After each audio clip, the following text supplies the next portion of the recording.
Concerns over the vice presidential debates. Netflix's latest response to the controversial film Cuties. And a way to get a full fair experience. Broadcasting live from the University of North Texas, this is ntTV News at Noon. Thanks for joining us on ntTV News at Noon. I'm Cami Farrell. Today, Vice President Mike Pence and Senator Kamala Harris will face off for the first time in the vice presidential debates. But a lot of the attention is going to the threat of the coronavirus at the debate. CNN's Camila Bernal has more. It's the one and only vice presidential debate of 2020. We stand with President Donald Trump.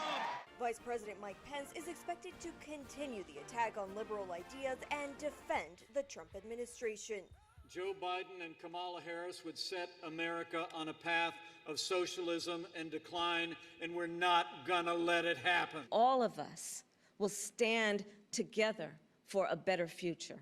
Senator Kamala Harris is likely focusing on what she believes is President Trump's mishandling of the pandemic and attack the VP as the head of the coronavirus task force, which the Biden campaign says has failed to protect the country. After President Trump and more than a dozen senior officials at the White House tested positive, health experts worry that Pence may have been exposed to the virus. Safety must be job one for this debate. Pence physician says he was not in close contact with anyone who tested positive.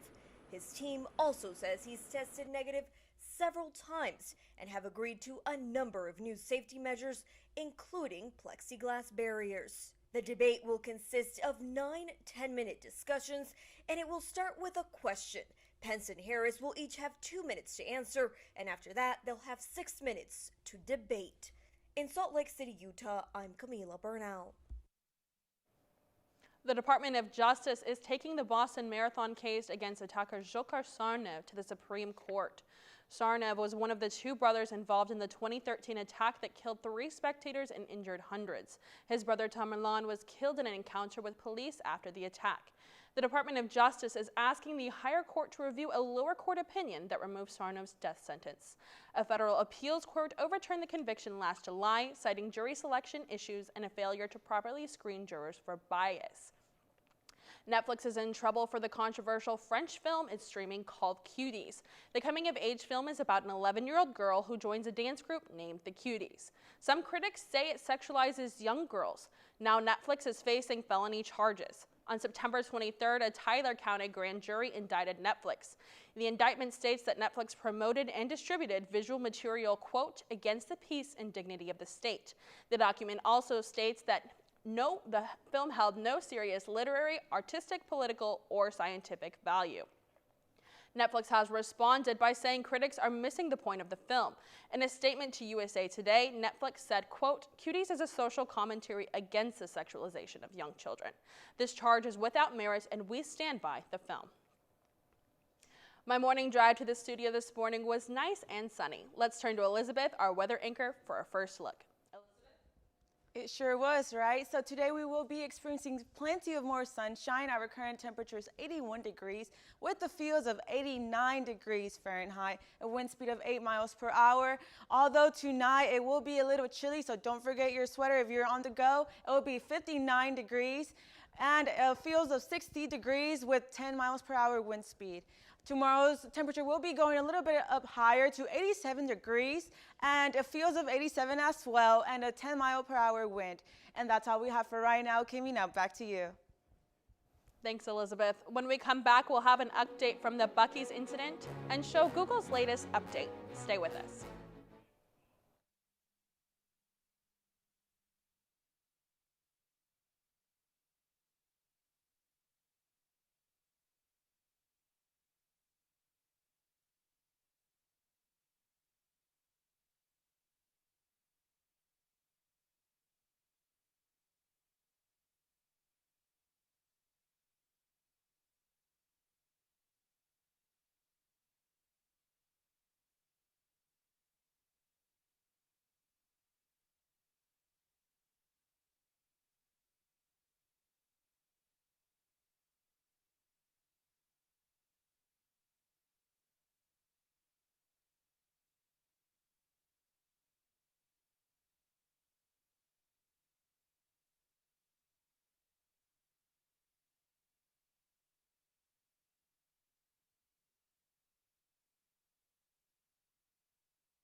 last weekend, Denton police arrested a suspect who police say assaulted a young man in the Denton Buc-ee's parking lot. 44-year-old Jason Latta was charged with the assault causing bodily injury. Let's turn to Donald Britton for more. Donald. The young man who was punched outside the Denton Buc-ee's this weekend is 23-year-old Dan Schockler. He told us he's doing okay but still overwhelmed. According to police, the victim approached Jason Latta, who was with a group of Trump supporters during an organized rally, and a verbal argument broke out. The suspect ended up punching Schockler in the face, leaving him with a broken tooth and a large cut on his right eyebrow.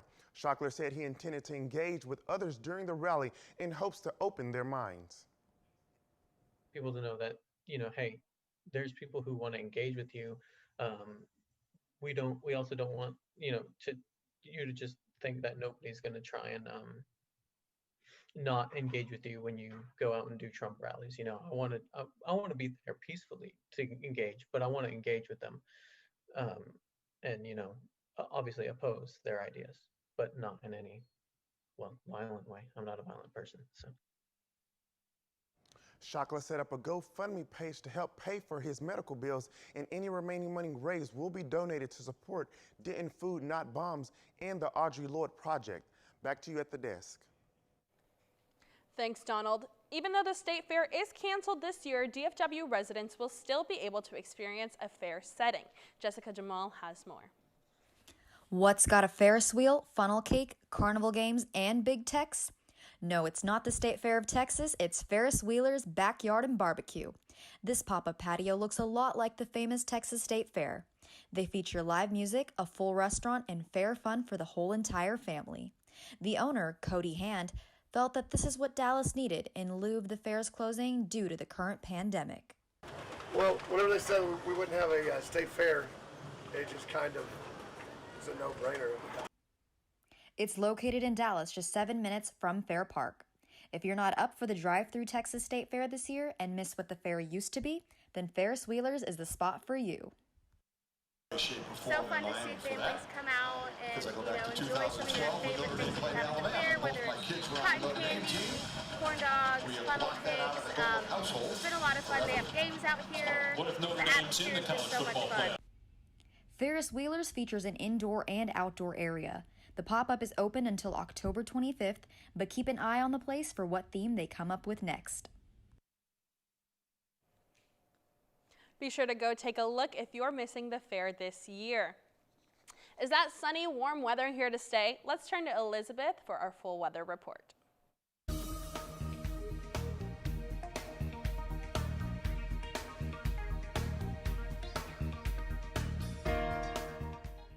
It sure is, Kimmy. So across the North Texas, we will be having highs of 70s and lows of 80s. As you can see, Dallas at 80 degrees, Fort Worth 82, and McKinney at 79 degrees. Now moving on to the state, across the state, we will be having El Paso at 84 degrees, and Austin at 81, and Houston at 80. Now, for our weekly, for the rest of the week, it will be sunny, although there will be a few partly cloudy days. For example, Thursday at highs of 87 degrees and lows of 66, Friday 84 at lows of 62, and then lastly Tuesday of the partly cloudy day. And that's all we have for now. Hope you enjoy your week. Thanks, Elizabeth. Gmail is getting a new logo as part of a redesign of Google's G Suite. The iconic Gmail logo is losing the envelope. It's keeping an M for mail, but adding the remaining 3 colors in Google's 4-color palette. Google is also changing the icons for its Drive, Calendar, and other services in the coming weeks. As for G Suite, Google's collection of Office products, it's being upgraded and rebranded as Google Workspace. Google said it's adding features it says will help streamline collaboration as more and more companies extend work-from-home measures during the pandemic. Social activism continues to impact the sports world. Let's turn to our sports anchor, Jasmine Clark, for more. Jasmine? That's right, Cammie. An NFL player takes a stand on a social justice issue, and a soccer player is in trouble for his insensitive comments during a game. More after the break.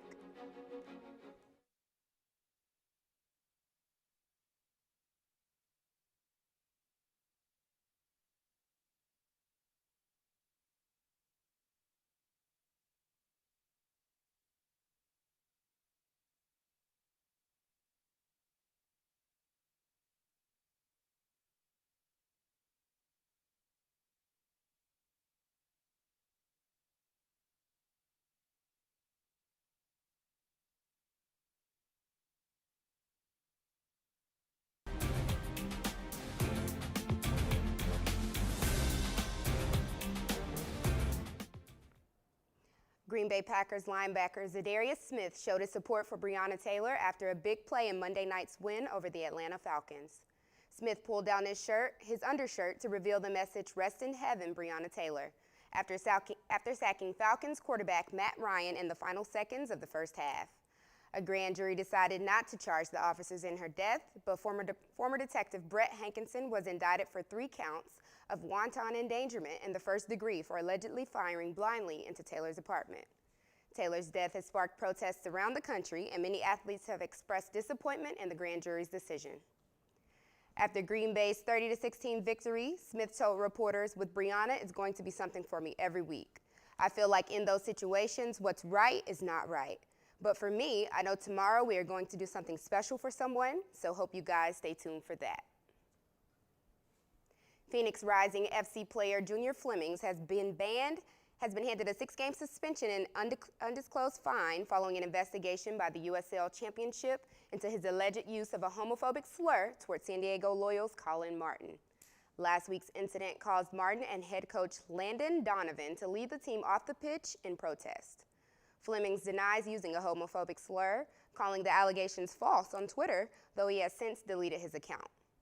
The USL, American Soccer's second-tier championship, said Fleming's ban for the use of foul and abusive language in the form of a homophobic slur covers the entirety of the 2020 USL Championship playoffs.